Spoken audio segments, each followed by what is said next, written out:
Well, we talked yesterday about how big this moment was for you and what it could be. How does it feel now that the gold is over your shoulder? Dude, it's honestly surreal. I'm trying to let it sink in, but it hasn't yet. It's you can't write this stuff in a book. I mean, going out there from where I came to pinning Brock Lesnar in the center of the ring at WrestleMania and taking this title, it's not just for me, not just for the locker room. It's for all of us who've been wanting a fighting champion on Raw for so long. It feels, like I said, it's surreal. Hard to put into words, really.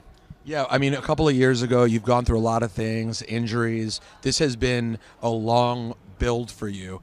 And now, what do you do after you have the title? Obviously, besides defend it, but where do you set a goal as a competitor, as someone who's wanted to do this your whole life? I mean, there are so many things. Obviously, I got to take it day by day. But look, I want to headline WrestleMania next year, and the year after that, and the year after that. And I want to defend this title for as long as I can. Bruno Sammartino's got a number, and I'd like to catch him. It's not gonna. It's crazy to think about, but like you got to set goals, and you got to try to be better every single week. And so, what I want to do is come out on Raw every week and be a champion that people care about, people that inspires people. What was the most painful thing that happened tonight? Dude, it was such a whirlwind. It was so hard to pick out one thing because it was so disorienting. I mean, an F5 on the floor is really not fun. I got a pretty sweet gash on my elbow from being thrown into the ring. How's your back, dude? I feel like your back is... Yeah, I mean, he's very meaty.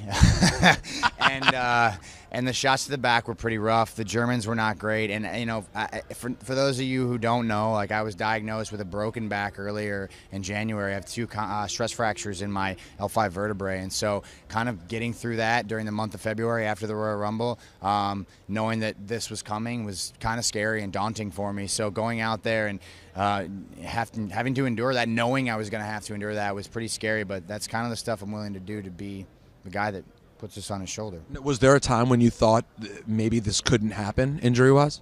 Oh, absolutely. I mean, when I got the news about my back, anytime someone tells you your back's broke, you think the worst, And even going all the way back to my knee injuries, man, it takes a lot to come back from that. Props to the pro players who do it in such a short amount of time, but it is incredibly difficult to get back confidence-wise, performance-wise to the person you were before you blow your knee out. And so it's been a constant struggle mentally and physically to finally get to, this is my final form.